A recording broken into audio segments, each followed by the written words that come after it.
Silahkan yang selanjutnya. Rika. Mas Hari, mungkin bisa nyambung. Iya, Pak Hampir sama. Dadan. Monggo, Ya, Pak banyak Dadan. Rika.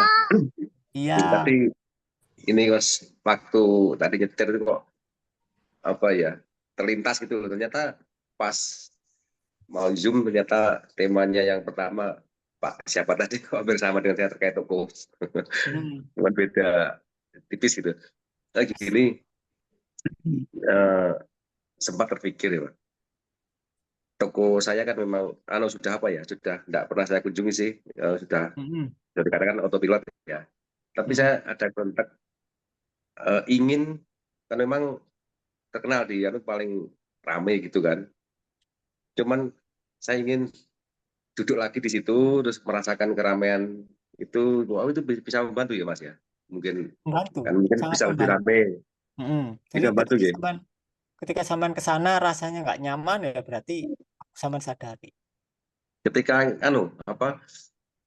lihat itu kan rame terus ada rasa syukur atau rasa senang, itu gimana Nggak apa-apa, menyikapinya? benar. Cukup Cukup gitu ya. dibiarkan saja, sama dinikmati saja. Oh, Jadi iya, ketika emosi positif dinikmati, dia akan semakin membesar. Oke. Karena energinya kan semakin lancar kan, mengalir kan. Iya. Kalau emosi negatif itu sebetulnya flow energi yang tidak begitu lancar kan. Karena ada air yang jadi es batu.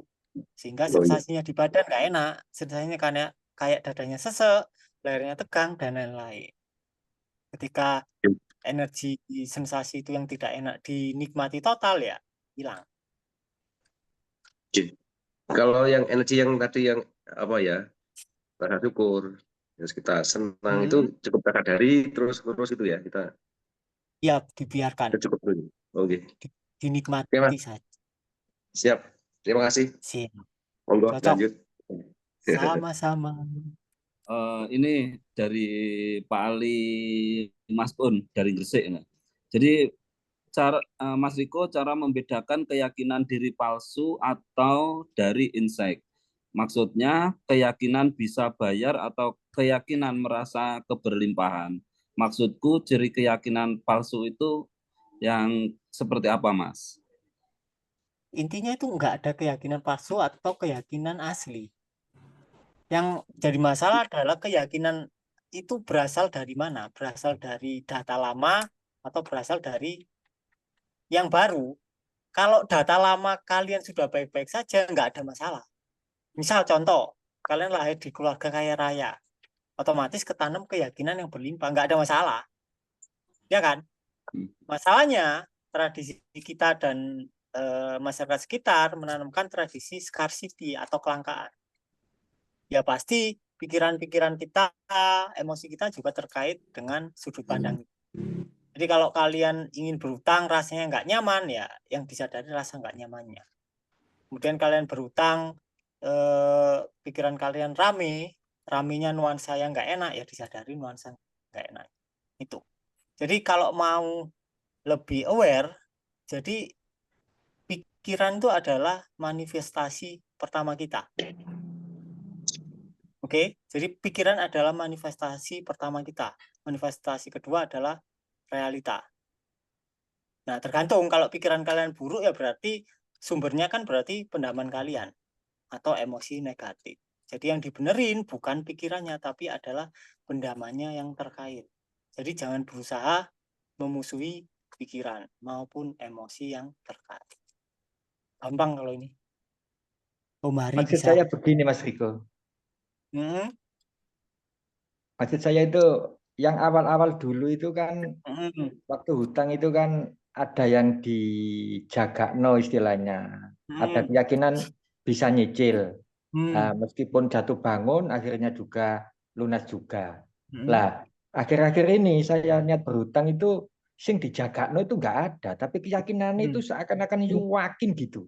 Ya waktu jatuh tempo ya bisa tapi tidak ada penderitaan gitu. Itu apakah masa gini terus gitu? Tapi saya tidak terganggu dengan itu. Tapi kok begini gitu loh, kok beda dengan yang dulu. Gimana Mas Riko? Nah, kalau sampean tanya berarti sampean terganggu. Secara subtle sampean terganggu.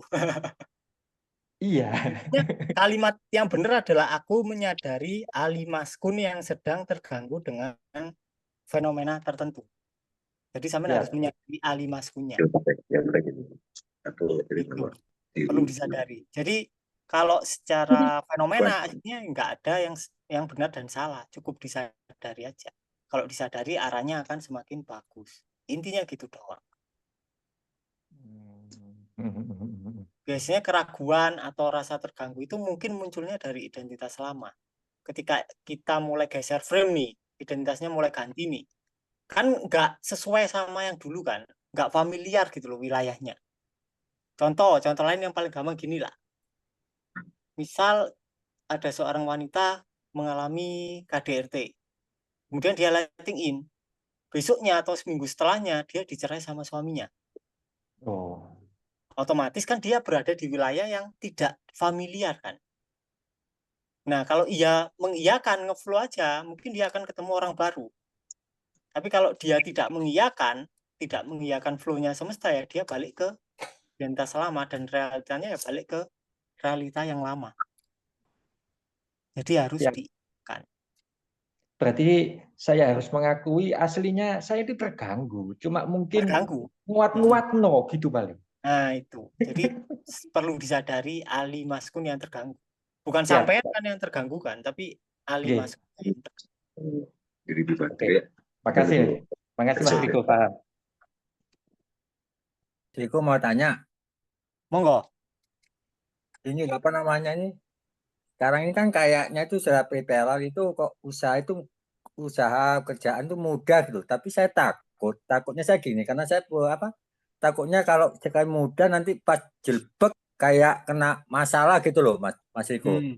Jadi pekerjaan apa-apa itu kalau saya kerjakan tuh ya lancar-lancar aja gitu loh. Tapi saya takutnya suatu saat tuh malah malah jadi masalah bagi saya gitu loh. Itu gimana ya Mas? Karena pengalaman saya yang gini, saya pernah dulu di SMA. Habis itu kan SMA kan saya kan ya ya senang gitu loh Mas. Habis itu pindah sekolah kayak ada perasaan jengkel atau gimana gitu kalau sudah enjoy gitu loh sama mereka. Nah, ini saya takutnya situasi kayak gini akan berulang terus, gimana cara ngatasi ya Mas Iko ya? Atau dibiarkan atau gimana ya? Sekarang tak tanya, sampai dulu waktu kecil orang tuanya mengalami hal sama nggak? Awal-awal naik, tiba-tiba bangkrut. Iya pernah. Pernah orang tua saya itu dulu memang waktu kerja di PNS itu ya karirnya nanjak gitu. Habis itu turun gitu loh Mas Riko. Kayak dianu sama teman akhirnya jatuh gitu ya. Betul Mas Riko. Nah kan dari situ sampean takutnya kan. Cetakannya kan dari situ. Ya kan? Gitu. Nah ya, cara paling gampang ya sampean pandangin foto ortunya. Foto bapaknya sampean. Itu pasti rasanya nggak enak. Coba bayangin deh sekarang.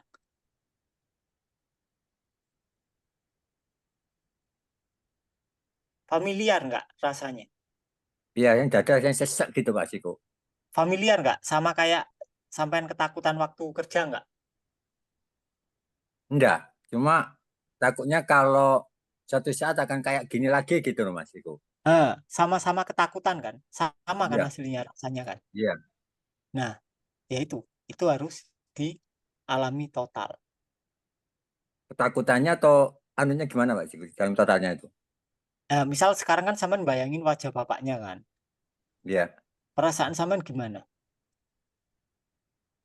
Kayaknya manis. Kayak biasa gitu Mas. Coba sensasi di dadanya gimana? Gimana kapan? Besok sama. Apa ini? Kayak sesak Mas Siko. Nah, ya itu dialami total, jangan ditahan. Oh Jangan gitu ya. Nanti aman itu, nanti hilang sendiri. Ya, siap Mas. Makasih Mas Siko. Sama-sama. Terima kasih sudah menonton video ini. Tahukah kamu kenapa kekayaan semakin dikejar semakin menjauh? Sudah bekerja keras, afirmasi, bahkan melakukan hal-hal di luar logika untuk kaya. Bagaimana caranya rezeki mendekat tanpa kamu kejar? Temukan rahasianya di sini.